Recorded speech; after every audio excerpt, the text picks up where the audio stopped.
Solar flares may seem like faraway events, but they can damage satellites and even ground-based technologies and power grids.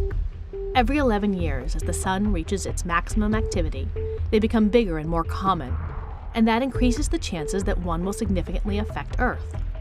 So what are these solar eruptions? A solar flare is basically an explosion on the surface of the sun, ranging from minutes to hours in length. Large flares can release enough energy to power the entire United States for 1 million years. Flares happen when the powerful magnetic fields in and around the sun reconnect. They are usually associated with active regions, often seen as sunspots, where the magnetic fields are strongest. Flares are classified according to their strength. The smallest ones are B class, followed by C, M, and X, the largest. Similar to the Richter scale for earthquakes, each letter represents a 10-fold increase in energy output.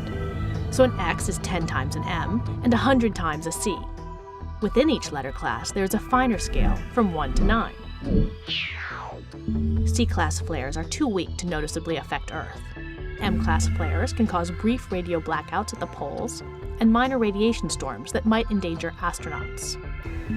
It's the X-class flares that are the real juggernauts. Although X is the last letter, there are flares more than 10 times the power of an X1, so X-class flares can go higher than 9. The most powerful flare on record was in 2003 during the last solar maximum. It was so powerful that it overloaded the sensors measuring it. They cut out at X17, and the flare was later estimated to be about X45. A powerful X-class flare like that can create long-lasting radiation storms, which can harm satellites, and even give airline passengers flying near the poles small radiation doses.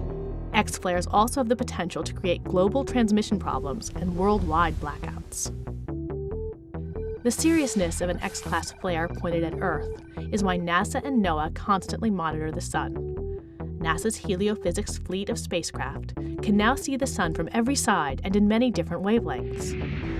This unprecedented coverage is enabling scientists to predict and detect space weather events like flares and CMEs with ever greater accuracy. With advance warning, governments and companies can take steps to protect their technological infrastructure so that the worst scenarios will never happen.